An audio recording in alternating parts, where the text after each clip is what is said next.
Some people don't need to introduce themselves. They enter a room and their presence changes the atmosphere.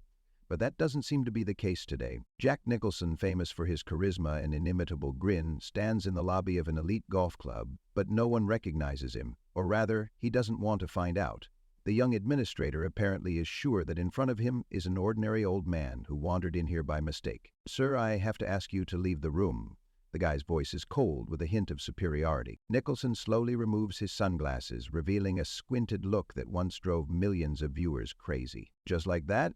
Won't you even offer me a cup of coffee?" He drawls lazily, as if amused by the situation. But the guy's not in the mood for jokes. "We have a strict dress code. I can't let you into the club." There is a tense silence in the hall for a second. At this moment, a tall man in an expensive jacket, one of the club's regulars, approaches the counter. He glances at Nicholson briefly and shakes his head mockingly. "What have we got here, Grandpa? Lost?" he says, not even hiding his contempt. "Are you sure you can afford to be here?" The guests of the club look at each other. Some grin, others pretend not to hear. Nicholson chuckles. "Like me?" He shrugs his shoulders. "You know, kid, this is a really interesting question." The administrator is about to call security, but at that moment a sharp voice is heard. "You even know who's in front of you." All heads turn towards the new speaker. He is an elderly gentleman in a perfectly tailored suit with a pipe in his hand. He stands a little to the side, watching the scene. The receptionist blinks, clearly losing confidence. Who is he?" The man smiles wryly. "That old man, as you called him, is Jack fucking Nicholson. A man who not only understands golf, but helped finance this club when you were still walking under the table." There is complete silence. The receptionist turns pale. A tall man in an expensive jacket quickly averts his eyes. There is an awkward atmosphere in the hall. But Nicholson is not angry. He slowly puts his glasses back on and with the same laziness says, "So what about coffee? Or will I have to buy this club to drink it?" Someone laughs nervously. The administrator lowers his head. Suddenly, the whole atmosphere changes. Those who mocked the old man a few minutes ago are now trying not to offend him. But Nicholson had already figured it out. He drew conclusions. And now he's going to teach these people a lesson they won't forget. There is a tense silence. A few people who were laughing at the old man a second ago are now looking at each other, trying to make sense of his words.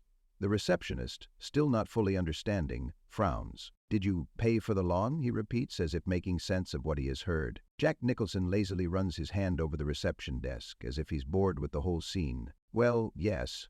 Once upon a time this club needed investments, but imagine, I love a good lawn." No one is laughing anymore.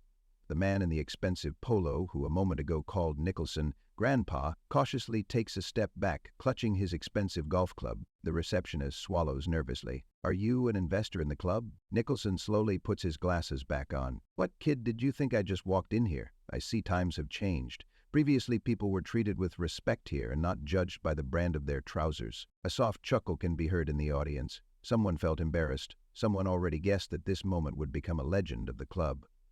"Listen, Mr. Nicholson." The receptionist's voice trembles and her face turns purple. "It was just a misunderstanding. You know, we have strict rules. And, oh, now it's a misunderstanding?" Jack interrupts him, lifting his glasses again and squinting at the guy. "We're just trying to maintain the status of the club, you know." The administrator mumbles hurriedly, hoping to make up for the situation. Yes, I understand the status." Nicholson nods and turns to the crowd. "What do you think, gentlemen? How do you like this kind of hospitality?" Some visitors avert their eyes while others smile awkwardly. The man in the expensive polo looks like he wants to sink through the ground. Nicholson turns back to the receptionist and speaks in a low voice so that everyone can hear him. "Do you know what's funny? I really came here to play." He leans closer and adds, "But now I'm wondering which of you will risk playing with the old man." The hall freezes. Nicholson idly twirls a golf ball in his hand as if weighing it. There is complete silence in the room. The administrator, who was full of self-confidence a minute ago, now looks like he wants to disappear. The clients who laughed at the old man are trying to blend in with the interior. "If you only knew," Jack repeats slowly, tossing the ball up and catching it with one hand. He grins. "But you didn't know. And that's the whole point, right?" He takes a couple of steps to the high bar, picks up a putter from the shelf and casually leans on it, looking around the audience. "I wonder how many times you've judged someone the same way. By his clothes, by the way he looks." No one answers. Several customers are coughing nervously. The man in the expensive polo is awkwardly tugging at the sleeve of his shirt. "You're all so smart, rich, and successful here, but you know what? I've seen a lot of rich people in my life, and do you know who I've always respected? Those who remember that it's not the costume that makes a person, He pauses, giving them a chance to digest what he's said. The club, which I once helped build, was conceived as a place for people who love golf and not for those who measure success by labels on clothes. He throws the ball up again and with a light movement sends it into the basket with the other balls. A direct hit. The receptionist swallows and takes a half step back. Mr. Nicholson, we're just following the rules. Jack shakes his head. Well, the rules are good, but you know what's better? To be human. He looks at the man in the polo shirt who tried to humiliate him a second ago. How was it? Grandpa just wants to feel important? The man turns purple. Silence reigns in the hall again. But instead of humiliating him further, Nicholson just smiles and takes a step back. Okay, guys, I really came to play, so who will be the first to venture onto the field against the grandfather? A chuckle can be heard in the crowd. The tension finally subsides. The first to react is an elderly gentleman who has been watching the scene with a smile all this time. He steps forward and holds out his hand respectfully.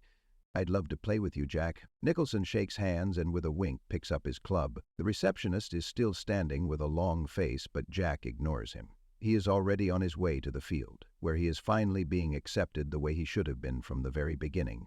Not as a strange old man, but as a living legend. The crowd comes alive. Laughter spreads through the hall, relieving the tension. The man in the expensive polo, who a minute ago felt like the master of the situation, now clearly does not know how to react. Well, he stammers, casting a quick glance at the audience who are waiting for his answer. Nicholson smiles slyly and takes a step forward without looking away. Don't be afraid, boy, it's just a friendly game. Or do you prefer to judge people without giving them a chance? Someone in the crowd nods approvingly and several people exchange glances. The atmosphere in the club has changed. Now everyone is watching Nicholson with respect, not with disdain. The man in the polo straightens up as if trying to regain his confidence. Good, let's play, he says, but without the old sneer. The receptionist stands to the side, looking like he would like to sink through the ground. Wonderful, Nicholson says, turning to the crowd. Then let's see who is the real golfer here. On the fields. The crowd follows them out onto a perfectly manicured field. The sun softly illuminates the green lawn. The breeze stirs the treetops. Anticipation is in the air. Nicholson picks up the club, casually twirls it in his hands, and makes a test swing. He looks relaxed, but his every gesture shows that he knows what he's doing. The man in the polo shirt nervously clutches his club. He clearly hadn't expected this turn of events. The opponent hits first. His ball soars into the air but goes a little to the side. It's Nicholson's turn. He gets into position, squints, slightly lifts the corners of his lips, then calmly makes a punch. The ball flies perfectly straight into the hole. The crowd gasps. An awkward smile appears on the face of the man in the polo shirt. He understands that he is lost not only in golf, but also in the respect of others. The denouement. Nicholson puts his stick on his shoulder and, smiling, addresses his opponent. Not bad for an old man, huh? The crowd bursts into applause. The man in the polo shirt sighs and finally holds out his hand. You're right, Mr. Nicholson. I learned a good lesson today. Jack shakes hands and says with a smile, the main thing, kid, is that next time you remember, people need to be respected, no matter how they dress. The administrator watches in silence, realizing how wrong he was, and Nicholson, grinning, goes to the club bar. It's finally time to drink that damn coffee. The crowd continues to laugh, but now this laughter is friendly, without malice. The man in the polo shirt, who had recently been smug and arrogant, rubs the back of his head in embarrassment, realizing how ridiculous he looked in this situation. The receptionist stands aside, looking at the whole scene with an expression of deepest regret. Not only did he make a fool of himself, but even worse, he showed his disrespect in front of a man who was not just a member of the club, but one of those who helped him become what he is. Nicholson, pleased with himself, puts the club on his shoulder and, smiling broadly, walks towards the exit. But before he leaves, he suddenly stops, turns to the receptionist, and lifting his glasses lazily says, "Oh yes, you said something about membership?" The guy nods convulsively, unable to utter a word. Nicholson grins, enjoying the moment. Well, consider that I just extended it. He puts on his glasses, turns around, raises his hand in a farewell gesture, and heads for the exit. The crowd watches him go in complete silence. It's only when the doors close behind him that someone claps their hands first. A second later, the clapping merges into a round of applause. Jack Nicholson is gone, but he left behind something more than just a golf masterclass. He taught everyone present an important lesson. Never judge people by their looks, because there may be someone among them who will teach you how to play for real.